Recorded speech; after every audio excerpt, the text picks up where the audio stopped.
What's up guys, Shawnthebro here, and we're back for another episode of the fighting game tutorial series. In today's episode, we are going to be expanding our achievement system. In the fighting game, we do have a profile, and we have a player associated with that profile, so that's Shawnthebro in this case. Then we also have our achievements and our match history. The achievements tab here is populated by achievements that we have in our data table. Now we don't actually have a way to unlock these achievements yet. We've set up the achievements, we've made the icons or the tiles for them, and we even made the widget for the notification that can pop up when we get an achievement. We can't actually pop them yet. So the way we tested this before was by simply adding one of these icons to the screen when a certain level was opened. But what we'd rather do is unlock them under certain conditions. When we unlock them with those conditions, we want the notification to pop up, play a sound effect, play an animation, do whatever we want it to do, and then after a certain period of time, end and destroy itself. That's the part that we're going to be focusing on today. We're going to make sure that our achievement notification or our achievement pop-up can be spawned, plays its sound effect, its animation, whatever we're trying to do with it, and it destroys itself once the time is up. That way we don't have a persistent achievement that just lingers the entire time on your screen after you've unlocked it. I like achievements a lot, but that would be pretty insane and pretty in the way. Now, before we hop into today's episode, if you're interested in getting caught up in the rest of the stuff that you see in this series, like the stage intros, our menus, our game flow, our attacks, our input buffer, our online and rollback logic, this is all contained within our fighting game tutorial series, which I'll link right here in the top right corner. Alternatively, if you don't care about that and you only care about the achievement system, that's perfectly fine. You don't have to follow along with the whole series just to watch this episode, but I do recommend that you watch the other episodes of achievements, as we are building on top of the achievement system for today's episode. If you've already followed those episodes, this will be a lot easier. I'll link the first episode of achievements in the fighting game tutorial series right here in the top right corner. With that out of the way, we're ready to get started. This is a code and blueprint tutorial series. Since we're just working on our notification today, this is going to be in the widget. That means we're going to be working in the blueprints today. Let's start out by going to blueprints, widgets, menus, and we'll go to achievement unlocked, achievement unlocked notification. In here, we have a canvas panel that represents the size of our screen, although we technically haven't set that up to scale with different screen sizes, but we have content on how to do that. This is our default viewport size, and we have this achievement icon, text, the name of the achievement, and the background. This is going to pop up whenever we've met conditions to unlock an achievement in our game in the bottom right hand corner. This part's already done. We've already implemented this, and in the graph we have two things. We have event construct, which is setting the text of the achievement name, and the set brush on the achievement icon. So we can change both the image to be representative of the achievement that we unlocked, as well as the name of the achievement, so that's representative of the achievement that we unlocked. That means the next thing that we want to do is add animations to this to make this pop up when we unlock an achievement and fade away or disappear once the time is up. For this, we can create animations. If you're not familiar with how to make animations, UE4 has something called sequencer, and UE5 has something called animations. But it's pretty much the exact same process either way. To get this tab open in your editor, you can go to Window up at the top, and you can look for Animations or Sequencer, depending on your version of Unreal, and just check it so that it has a check mark next to it.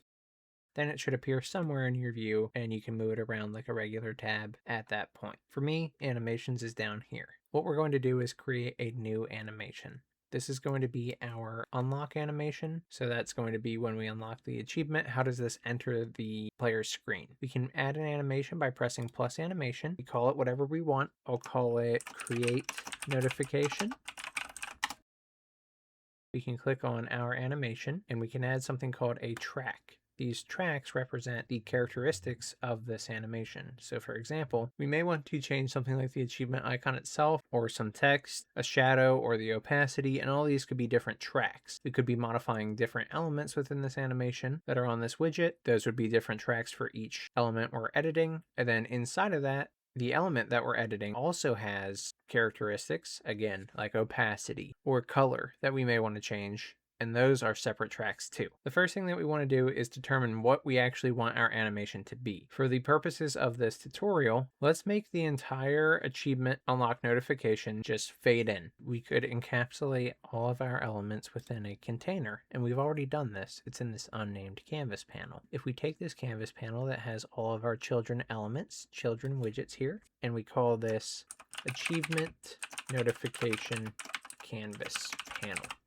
and compile and save and go back to our create notification plus track, you'll see that there is an option here for the achievement notification canvas panel. And you can also find this in the all named widgets section as well. So we could select this here. You can also select a canvas panel slot, which means if you change out this slot of the canvas panel with another element, the widget animation will still work. If I change this out for another element, the animation will still play. But it really only matters if you're going to change this in the future. If you're hard set on what you have already and what you're going to be animating, you don't need to pick the canvas panel slot. We'll just go ahead and select the achievement notification canvas panel. This is our first track. Now, as I mentioned, these tracks can also have tracks. So this track is representing everything on this widget.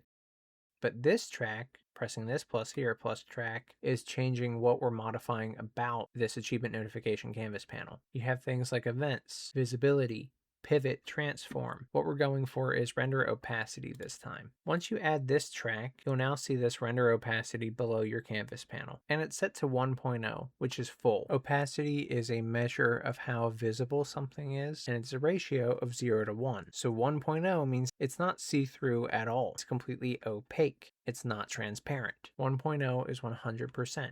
If render opacity was 0.0, that would mean it's fully transparent, or we can't see it at all. We can see through it. So 0.0 is 0%.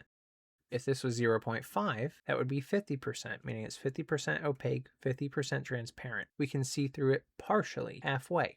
The other half is opaque. We can't see through it. This is set to 1.0 by default because it's not transparent at all. You can't see anything through this. So let's say we want this to fade in. What that means is we should really start our render opacity out at 0. So in the details panel, we can scroll down. We'll get to something called rendering, and you'll see render opacity is 1.0. If we change this to 0.0, it's completely transparent. We can't see it even though it's there. But let's undo that. Let's just focus on the animation for now. So in the animation, render opacity of 0.0 to start out with. Let's say in half a second, we want this to be fully visible, to go from 0% opacity to 100% opacity. To do this, we'll look at our timeline here. This timeline represents how much time has passed so that we can trigger events or actions. And you'll see here, this is something called a key. So at 0 frames, we're going to have 0 render opacity. What we're going to want to do is go to 0.5. This is in seconds, so this is 0.5 seconds. It also shows you here that this is 11 out of 101 frames. We will add a new key at 0.5. Now, if we are to click on this key, right there, it should be highlighted. You can see it has a blue outline around it. We can now change this property, this render opacity. We can change it to be 1.0. That's fully visible. So what we've just told the animation here is that at 0 frames or 0 seconds, it should be fully transparent. And then at 0.5 seconds, it should be fully opaque. And this is the effect that you get. You can also play this animation by just pressing play right here. So that's your achievement. Let's compile and save that. Now to destroy this notification, we can really just play it in reverse and it will fade away. You can reverse it right here by pressing this backward play button. If that works for your game, you don't need to make another animation. You can actually add sounds as part of your animation by adding an audio track. So say you want to make a sound effect that plays when we pop up the notification, that's perfectly fine. We can add this on the create notification. Then we could have a destroy notification, and this won't play a sound effect. It's really up to you how to do it, but once you know how to create animations, it's super simple. So we have our destroy notification here. Let's compile and save. Clicking back on destroy notification, we have plus track. We can go to our achievement notification canvas panel, press plus again, and then go to render opacity. This time we're going to start it at 1.0 render opacity. We're going to go to 0.5 seconds. We're going to add a new key, and we're going to set the render opacity to be 0.0. So now if you play this animation forward, it is fading this achievement notification away. Compile and save. Now we have two possible animations that we can use here. Let's make sure that we change our create notification to play a sound effect. That way it's just slightly different. You also don't have to play the sound effect during your animation. Of course, you can play it in the event graph when you go to play this animation. Adding an audio track to your animation does have the added benefit of making sure that you can play it on the exact frame or exact time within that animation itself. And it's something we haven't done in the series yet, so we might as well show it off. Back on my create notification, I can press plus track here and go audio track. This adds a different track above my achievement notification canvas panel. Now I can go to plus audio, and here I can play a sound effect. I've used all my sound effects in here for different reasons, but in your case, just pick whatever sound effect it is that you want to use for your game. Maybe we want to use Razzle Dazzle. When we play this, the sound effect plays. And now that won't play on the destroy notification because this audio track is not here. We can now compile and save if you haven't already, and we can go into our event graph. Now in Event Construct, we set these fields on our achievement notification. And this is good. We still want to do this. After these fields are set, we want to play our animation. So after this set brush, I'm going to grab my create notification and get it. You should see this section in your variables that says animation, and it should have the two animations that we created. They're widget animations, and you can just drag them in the graph or get them just like any other variable. So get create notification. And actually, I would like to call these animations create notification animation and destroy notification animation, just so we're clear about what we're doing here. Compile and save. Then get your variables. So create notification animation, get it.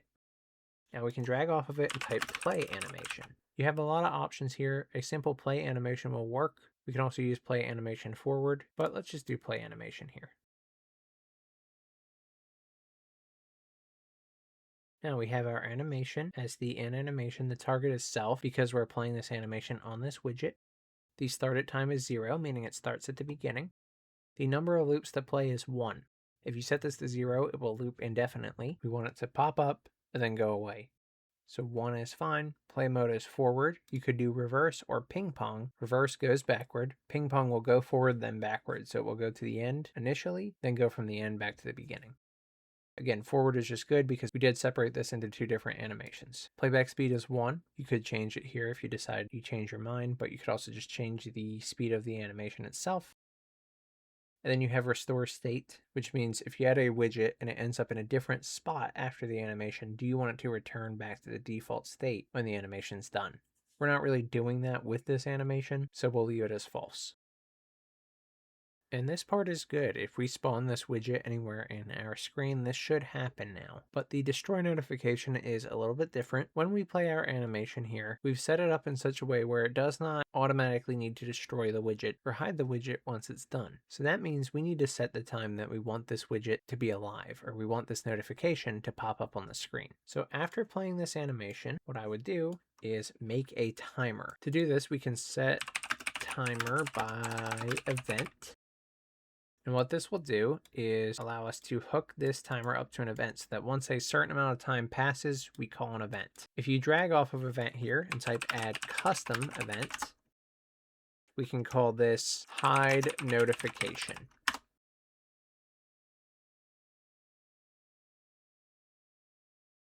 For the time, we'll say 4 seconds. After 4 seconds, we'll hide this animation. 5 seconds, whatever you want, completely customizable. Let's say after 5 seconds, we want to hide our achievement notification. So what we can do now is drag off of hide notification and say play animation. The same as before, but this time we're not going to be playing the create notification animation. We're going to be playing the destroy notification animation. So if we do this, now what this means is after 5 seconds, we will now play this animation.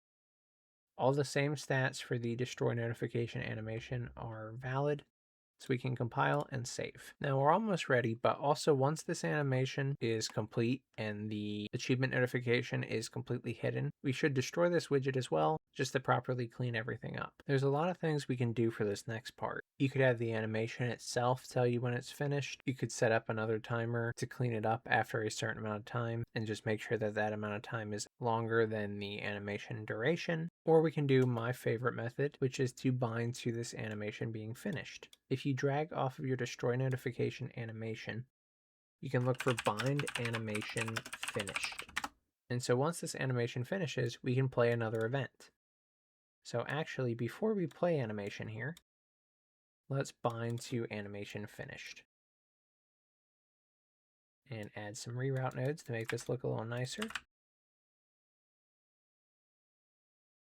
Great, so now what we're going to do is bind to the animation finished so that when we're finished, we're going to call another custom event. This one is going to be destroy notification. And then in this event, what we're going to do is remove from parent. Remove from parent removes this widget from its parent widget. When the parent widget is the viewport, it destroys the widget. So something like that will do the trick. And now we can compile and save. Next thing we need to do is make sure that we can spawn this widget. Now, I don't have the method in place to actually unlock an achievement, so we are going to use the level blueprint method again. Let's go to our main menu. So levels, main menu, and we'll go to the level blueprint. This works in both UE4 and UE5. Open level blueprint. In here we have logic. It's not important for today's episode. What we can do is go to event, begin play, and create widget. We are going to create our achievement unlock notification that we've been working in. And this is all temporary, so we don't have to assign an owning player like we would when we're doing this for real. The return value here is the widget itself, and we want to add to viewport so that we can actually see it on the screen. Also, don't forget to change your Z order here so that it appears on top of our main menu widget, which is going to be spawned when we're in our game. So Z order here can just be 1 really, but let's just set it to something like 99 so that we know that it renders on top. Again, this is temporary. We will be removing it before this episode is over. Now let's go back to our persistent level and play.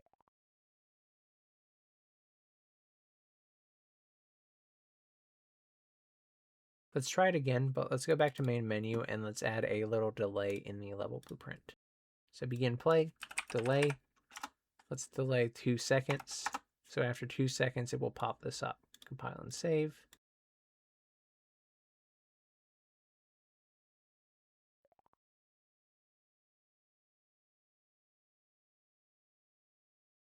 Perfect. And then if we go back to main menu one more time, you can see this with a more complete example by going to the level blueprint and going to the achievement name, typing in test achievement or something like that. And for the icon, you can split the struct pin. And on this section here, which is kind of being hidden, there's this icon image. Set this to be whatever image you want to use, like this green attack icon swap picture. Compile and save.